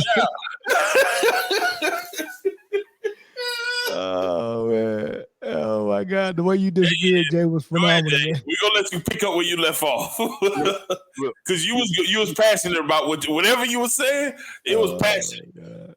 It was real. You meant what you were saying. Without the cheetah, Kansas City was gonna suck. Pat was gonna have the worst year of his career. That man already passed 4,000 yards already. He's already passed 30 touchdowns already. Mm-hmm. That's 4 games left to go. Has there ever been a team that lost less than 3 games and didn't have the MVP on their squad? Yeah, maybe the Minnesota Vikings when they had Chris Carter and Randy Moss. Maybe nobody got in. Yeah, but other than that, what about the year that Falcons went to the Super Bowl? How many games they won that year? 13. I think it was 14-2. Jamal and Maul and all that. So they didn't get no MVP either. But Jamal Anderson was in the conversation, or no? Oh, you talking about that year? Yeah. See, they won 12 games that season. Jamal Anderson was in the conversation. He was in there in the year. Because we were 13-3. Matt Ryan won the year we lost in the Super Bowl to Brady. Mm-hmm. Yeah. You know what? And when Cam Newton only lost 1 game that year, he got MVP. I think your team record, especially if you play the quarterback position, I think your team record holds more weight than the stats for another guy like Mahomes. Well, we'll see. Okay, so let me ask y'all this thing. 5,050. You got to get to him. Yeah, he's probably going to get that. He got 4 losses already, Jay. He go get probably 1 more at least. He got what? No, they're 3. They're 3 losses. They're 10-3. Oh, I already counted that loss to Russell Wilson's the other night. I already gave him 4 losses. I was so happy. I already gave him 4 losses. But you listen, y'all forgetting about that man up in Buffalo though, man. Oh, he's not trash. even. No, he's not. I got him in Fed. He's not even. Nah, they got 4 losses, don't they? No, they got 3. No, they're 10-3, and they actually got the number 1 seed. Nah, they'll have 4 losses. They beat Patrick Mahomes. They'll have 4 losses after this week. Jay, I'm gonna be honest with you, man. Y'all are unimpressive 10-3. I'll be honest too. So you'll take that unimpressive 10-3 because it's still 10-3, right? Hey, well, here's a Chiefs fan. Lamar said, I don't know, Jay. Chiefs are about middle of the pack in rushing, and some of those numbers is Mahomes scrambling because he can't find a receiver open. Lamar just proved the point. Hold on, Lamar just proved the point. He just proved that you told a fib about them numbers just now. I didn't tell a fib about the numbers. I said the Chiefs have been running the ball well. To go from last to middle of the pack, that's a great improvement. Yeah, but when you last because your quarterback throwing it all the time, you can't really turn around and say when you go middle of the pack that it's because of the quarterback. Unless he's still throwing it all the time. Well, the only change was that they actually ran the ball. No, he's still throwing the ball 40 times a game. Well, that explains the numbers, Jay. Can't have it both ways. You can. You can. What's that? Hurts is legitimate. He does have a legitimate shot of winning. He just won't win. He just won't win. He has a real legitimate shot of winning. I think he's in the bag. I think he might gonna win. I think he might win. As long as the Eagles any of y'all pick to be where they are now. I didn't pick them. If you looked at their schedule, they ain't played nobody really. Well, at least they took care of business of the nobodies they played. I hate to be the team that didn't play nobody and lost to them. Shout out to Houston. And y'all almost lost to Mr. Unlimited. Mr. Unlimited? You mean irrelevant? Nah, that's because you got to watch the video when Russell Wilson was like, you got to be just unlimited. Really? I'm like Mr. Unlimited. Yeah, go find the video. I just want Russell Wilson to not do any more commercials, man. First of all, we didn't almost lose to them. That didn't happen. We didn't almost lose to them. No. Yes, y'all did. Y'all was about to lose y'all them. did. I saw them. Y'all defense saved y'all life. Y'all defense saved y'all life. Something I thought everybody on offense should have everybody on offense should have bought them defense. The defense dinner because the defense saved y'all in that game. First of all, it was 27-0, and then we got loose with the ball. That happens. That happens. We didn't almost lose to them. We don't lose to them. That's 14 straight summers, 14 straight times that Denver has lined up against the Chiefs and got that ass whooped. It doesn't matter, bro. You can feel how you want to feel. Don't get mad at me. Get mad at you know Denver. What's funny? That's how I feel about our fantasy football league, man. I feel like it don't matter what happens. I'm going to be in the championship and I'm going to be victorious, man. Hey, I'm gonna see you, Mel. I'm gonna see you, Mel. I'm gonna see you, Mel. Yeah, it's playoff times, Chris. You're not gonna see me. Listen. I am gonna see you because I'm in the playoffs. I'm the 4th seed, baby. Man, you playing in the butt bowl on the bottom bracket, man. You're not up here with the big boys, Chris. Bro, go look. I'm the number 4 seed in our league, bro. I'm 9-5. I'm right under you. Man, you are not the number 4 seed, man. I refuse to believe that. Go look. Put money on it. You can't see me. You can't even see me. So I'm not even sweating. I just looked at it today. I'm the number 4 seed. And I'm going against Commander in Beef or whatever in the first round. Don't ever say that out loud. Where's Bird right now? Oh no. That's his name. And that's exactly why Bird did that. That's exactly why he did that. But nah, you know what's crazy? I got Mel round 1. Me and Mel is the matchup round 1, and I am. That's a bye week. Hey, Mel, if you lose to Zoe, you know I'm talking so much shit, bro. If you lose to Zoe first round. Hey, that's a bye week.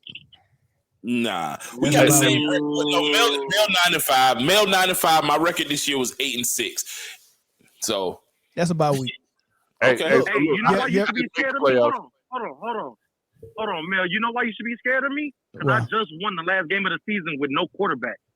Talk to me nice. He did. He had you played Brissett, didn't you? Jacoby Brissett. I forgot to take him out. I had Jacoby Brissett starting. No quarterback, still won. Talk to me nice. So talk to me nice, Mel. Really? That's what you want me to be scared of? Listen, man. Talk to me nice. First of all, I got a bye week because Zoe got all his wins with Lamar Jackson, and Lamar Jackson's not there anymore. Yeah, Lamar Jackson definitely hurt. So yeah, he's definitely hurt. And I knew you was gonna need a quarterback, so I went and grabbed the best 2 quarterbacks that was in free agency, so you wouldn't get them. So who'd you grab? Who did you grab, Mel? Who did you grab? Everybody that was hot that I thought Zoe was gonna grab.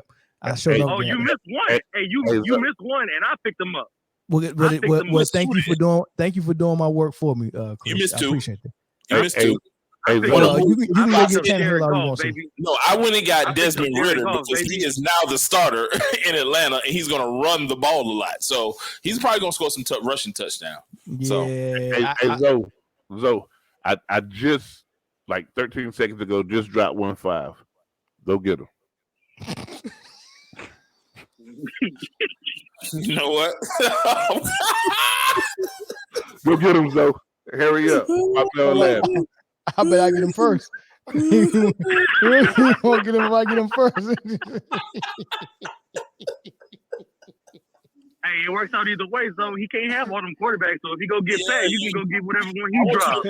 All the quarterback.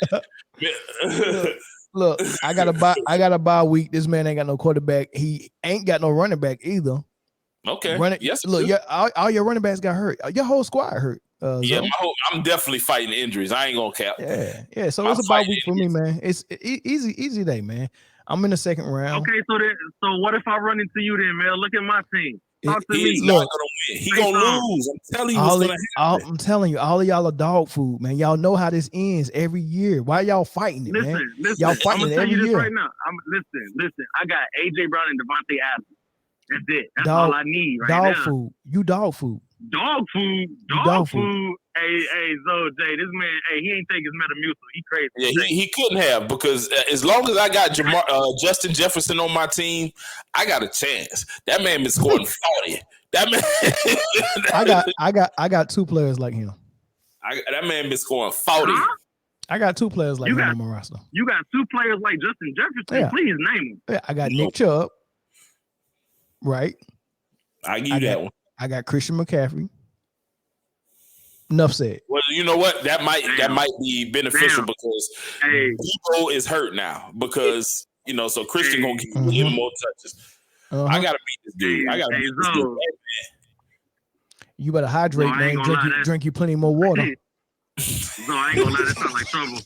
Yeah, it's scary. Like trouble, I ain't gonna lie. It's scary, especially with Lamar Jackson hurt. I'm searching right now. I'm gonna be real. Yeah, but it's a bye week, I'm gonna find a way. Yeah. You keep looking for that way, man. I'm gonna just ride to this championship. I'm in 7 leagues, 8, and this is the only league I didn't make the playoffs in. Because you got the GOAT in it. Nah, it ain't had nothing to do with you. It had everything to do with Jamar Chase getting hurt when he got hurt. Man, I went to go look at receivers, man, and I think they had me listed. I was like, man. The reason why I keep go ahead. Junior being a number 1 seed though. I did not see that. He got hot at the right time. He got hot at the right time. Yeah, and he talked me out of a player in the trade too that I shouldn't have gave him, man. He talked me out of it. I give him that. But God don't like. Nah, I gave him Jalen Hurts receiver. I gave him Devontae Smith. Mm-hmm. And I shouldn't have gave it to him. But God don't like ugly, man. Y'all came against me at the beginning of the season and said anybody but Mel. Yeah, and God saw that and was like, nope, I'm gonna let him win again this year. So I mean, y'all just gotta work with me next time and start working against me, man. And then it won't activate the guy. You know what I mean? So that's all. Hey, listen, I remember at the beginning of the season, Mel was like, hey, if you don't do no business with me, you destined to fail. I ain't making not one trade with Mel. I'm 9-5. I think I did pretty well for myself. Okay. I told you. Remember, though, I told you I wasn't making no deals with the devil. Yeah, did not this year. He told me that. Chris definitely said he wasn't making no deals with Bell. None. Hey, he almost did. He tried to sell me some bullshit, and I wasn't going for it. Mel was a shit without a cell, and then he hustled Rey Mysterio out of Christian McCaffrey for daggone a pack of cigarettes and some old Monday Nitro tapes. I gave him a 3 for 1. And listen, he not going. Hey, and Mel not gonna tell y'all I beat him when we met each other this season too. You beat who? And what? I beat you. In fantasy. In fantasy. In fantasy. Yeah. No. How you beat me in fantasy? No. Let me go make sure my facts are straight. I'm pretty sure I beat you. Oh, this season? Oh yeah. I had a 3-game losing streak. Yeah. Everybody was beating me at that time. Yeah, you might have beat me. That man was in a chair. He's not gonna tell you. He's not gonna tell you. I gave Kaz his first loss too, but I'm dog food. I beat Kaz too. Kaz what? What is Kaz? Kaz 10-4 too? Yeah, he 10-4. 10-4. I beat Mel 108 to 92. In the old days, they used to call that a shellacking. It got to be at least a grown man to be a shellacking. That's a teenager. That's 16. You got to be at least 21 to be a shellacking, man. Come on, man. You know that No, that's a slobber knocker. It's always been a 3 touchdown rule, man. When we play Madden. Shellacking, yeah. You get 21 skunk. Yeah, 21 skunk is a wrap. Yeah, so you talking about a little 16 point, man. That's one player, Chris. That's one player. That's one player that you didn't have. Yeah, that's one player. That's 16 points. That mean one of my players didn't show up. Okay, what to do? Yeah. Now you talking about I hope to see you in the playoffs, man. You better hope not. You better hope not. I guarantee. Hey, I tell you what. Because I think we're on the other side of the bracket. So if we meet, it's gonna be in the championship. It's gonna be in the championship. That's gonna be the sweetest day. That's gonna be the sweetest day when I take that. I want you to. Matter of fact, I'm gonna come down there and I'm gonna pick the belt. I want it signed and boxed and ready to go. Oh man. Yeah, okay, we'll see, man. Yeah, y'all gotta get in this fantasy league next year. Everybody who not in there gotta get in there. We call it the Melvin Invitational, but you can join. Lamar was in there last year, man. He know what it's like in there. Well, no, was Lamar in there? No, Lamar wasn't in there. Lamar wasn't in there last year. He wasn't in there. Yeah, I'm in a league. I'm in a league with Lamar. I was in there last year and I got done in pretty bad. Yeah, you did. Lamar not in the playoffs because I put him out of his misery. That's a one. Oh, hey, let me tell you, so because I'm in 3 leagues, right? And so in one of my other leagues, I went 10-3 and got the number 1 seed, right? Okay. But tell me why the commissioner started the playoff on week 14. Rookie mistake. And I just got kicked out. Because I had 3 number 1 receivers on bye, and Kenneth Walker got hurt, and I had to go pick some bullshit from the free agency pool. Yeah, everybody else has started in week 15. Yeah, we call it operator error. I was about to say you really can't start the playoffs until after all the buys are done. Exactly, and that was my richest league. That was $100 buy-in, 12 teams. I don't lose $100 buy-ins. When you talk about piss, bro. When you talk about piss, I mean, bro, because I had lost the first 2 games, won 7 straight, lost another one, and then 1 out to go 10-3. Number 1 seed, the highest scoring team in the league, blown out first round. Because I lost Christian Watson, Drake London, and Chris Olave to buy, and I had to go pick up DJ Shark. Better you than me. I was hot. You terrible, man. Yo, I want to beat this dude so bad just for that. See, y'all hear him talking? I have to beat this dude this week. I gotta beat it. Chris, you're not gonna see him because I'm beating him this week. I'm gonna figure out a way. Bro. Because God, I can't deal with this the whole off season. So don't even show up, man. Hey, so man, I got 2 dudes. Hit the wire. Go to free agency, man. I got Kenneth Walker. Kenneth Walker came back this week, and I got Justin Jefferson. I need them to show they John Brown hind parts, so I can have a chance at winning this week because I ain't got no quarterback. Oh, Kenneth Walker came back. Yeah, he coming back this week. He was a full participant yesterday, so he playing. Shoot, I'm gonna make it interesting at least. Shoot, man. That don't sound right. I don't like that. That's too close to comfort, man. But nonetheless, man. We'll find out on Thursday, man. Niners Seahawks. Oh man. Oh, that's a Thursday night game too. Yeah, we'll see. Yep. It's something about fantasy that's kind of similar to the sweet science of boxing. I just love it, man. It's so many nuances and technicalities that you got to learn. And I'm so good at all of them, man. I'm good at the draft. I'm good at I gotta beat this dude. I gotta get this dude out of here. Do y'all hear this? He's talking too much shit, man. He's talking too much shit. I gotta figure out a way to get him out of here. He said I'm crazy. even if Mel loses in this round or the championship, he the type of guy that's gonna be like, man, I mean, y'all got one, I got what, 4, 3? You know what I'm saying? Y'all couldn't do it before. Y'all got lucky. Yeah, y'all got lucky this year. He got the last 3. Hey, look. To me, it's a retard mistake unless you can do it twice. So I mean, when Can't Get Right was hitting them home runs, he had to do it 2 or 3 times before they actually believed that was a real thing. I've repeated my success. So if I lose this time, it's a retard mistake until y'all do it again. It's a glitch. So. It's a glitch, huh? For the politically correct people, he means accidental. Oh yeah, you can't say that word, man. You can't say that word.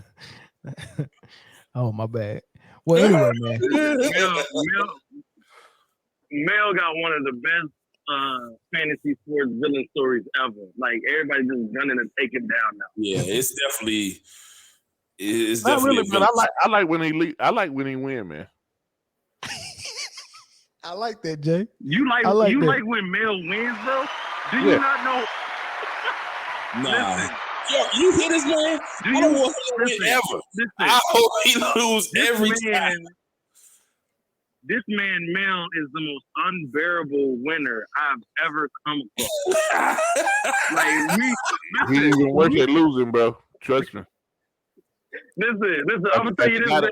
As a guy that beat him 9 straight years in Madden, every time we played, that dude even worse at losing. Oh, so you like when? Okay. So you like when he wins? That man drove to my house from Virginia. He drove to my house from Virginia. I picked the Cincinnati Bengals and 21 them, and this man gonna ask me, man, why you keep staring at me? Got to second left. He's not a good loser. Jay lying through his teeth. It's been multiple times we've done the show talking about something not even football related. And be like, and that's why I can relate to this because I'm the best, and he'll pull out the belt and start playing that the championship music. Hey man, every man gotta put Mel down, man. Look until Mel can get this right here. That's true. That's real. Until he can get this. Well, I got that though. I got the belt. I got the belt. I got the ring. Got this, man. This the Larry Holmes fantasy football. Man, hey man, we gotta end this, man. Y'all. Let's get out of here. I gotta get in here and eat some of this bread, man. Some of that garlic bread that you don't feed my girls. Real quick. Stop feeding my girls before y'all get out of here, bro. Real quick, before y'all get out of here, I just want y'all to put some respect on the Lions' name. That's all I'm gonna say. No, thank you. No, thank you. Is Jared Goff? I got a question, Chris. Is Jared Goff y'all quarterback for the future? So, he's talking to oh my God. So my homeboy just told me about an article. I gotta go find it to see if it's real, see the validity of it. But they said that Jared Goff, as of right now, is the quarterback of the future. It's not bad. He's not horrible though. No, he's never played. So here's my thing. He just hasn't played the superstar talent. Right. My thing was this, man. The Rams are out of there. We got their first round pick, which is going to be a top 5 when the season is over with. We got our own first rounder. We got the second rounder that we got from Minnesota in the T.J. Hockenson trade. Mm-hmm. So I was like, man, either we can hit the draft and get a quarterback, and I had told this to Lamar on his podcast one day.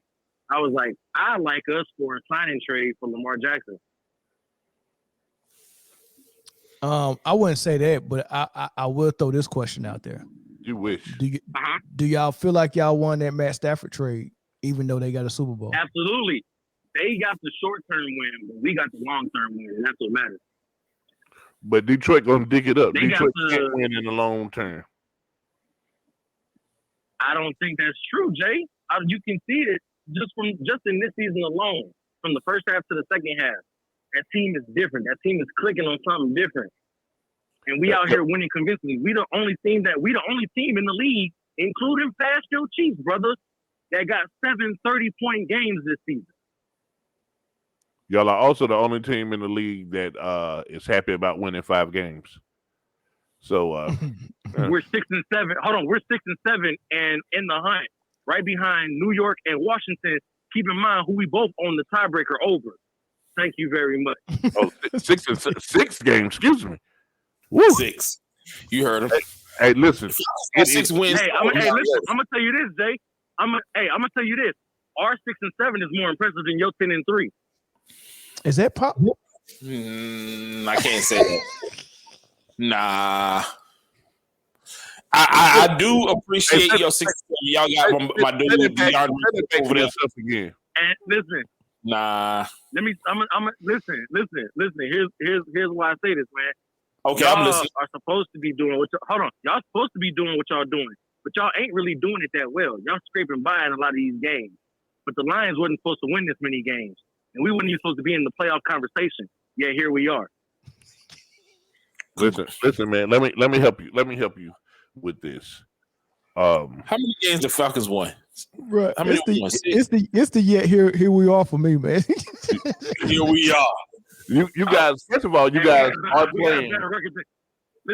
You guys are playing a last place schedule. That means outside of who your division plays, every team that you play finished in last place last year. You know what I'm saying? You're playing a last place schedule against a team that has won their division 6 straight, and after next week it'll be 7 straight times. Bro, don't ever compare y'all little 6. If we were 6-7 right now, everybody who talks about football would say, what needs to change in KC? Yeah, it'll be heads rolling in Kansas City. Yeah, because that'll be a downward trajectory versus Detroit is on a upward trajectory.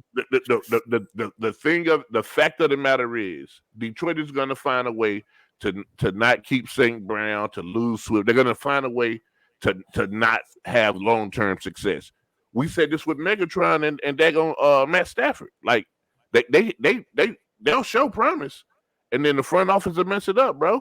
Don't get mad at me. I don't work in the front office. It's the curse, man. It's the curse for them not doing right by Barry Sanders and by them not doing right by Coach Caldwell, that they gonna keep running into this. The same thing with 49ers, man, by doing what they did to Colin Kaepernick when he kneeled. They got a curse on them. Blowing up their knees. And guess what? Christian McCaffrey's mail this week, he will be out of there. Hey. I meant to say this earlier when y'all mentioned it. Brock Purdy is questionable. So the 4th stringer will be starting if Brock Purdy can't go. Nah, Purdy Who is the 4th stringer? Who is he? Whoever they sign. A 15-year vet, Josh Johnson. Josh Johnson. I didn't even know he was in San Francisco, dude. I ain't know he was still playing. I like him. He just got there yesterday. Yeah. Don't even get that man to play. My battery about to die, man. We almost at 2 hours. We did it. This was a good show, man. I appreciate y'all. Great show. Glad to be back in the building. Next Tuesday again, or we going again tomorrow? Hey man, whenever you ready. Next Tuesday, Saturday, Friday, Sunday, it don't matter. We'll probably have some news before the week is out, so we ain't gonna wait till next Tuesday. I forgot how good this feels to do a full show. We gotta come back. It's been a minute. Yeah. Matter of fact, Mel, next week, like for 2 or 3 weeks, I'll be on day check. So I'll actually be able to hop on the show for a couple of weeks. Oh, what's day check? That's like a job? No. What? I don't know that terminology. It's been a minute for me. My fault. I'm sorry. The employed folks know what I mean.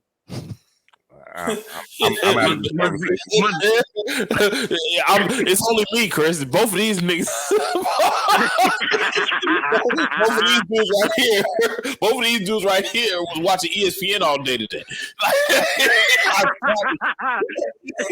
It's only me and you. It's only me and you, bro. Oh boy. Hey, listen, one day I'm gonna be like this, man. They my idols right now. Man. Inspired to be like Jay and Mel. We working our way. We'll get there. That's why I be winning fantasy all the time. I'll be up waiting for them free agents. He got too much time on his hands, man. You know what, man? We got to make a phone call, get him do some yard work or something. All right, man. I'm out, man. We'll catch y'all on the next one, man. We'll try to come back again this week, but if not, man, next Tuesday. Peace. Peace. All right. Disappearing Zoe.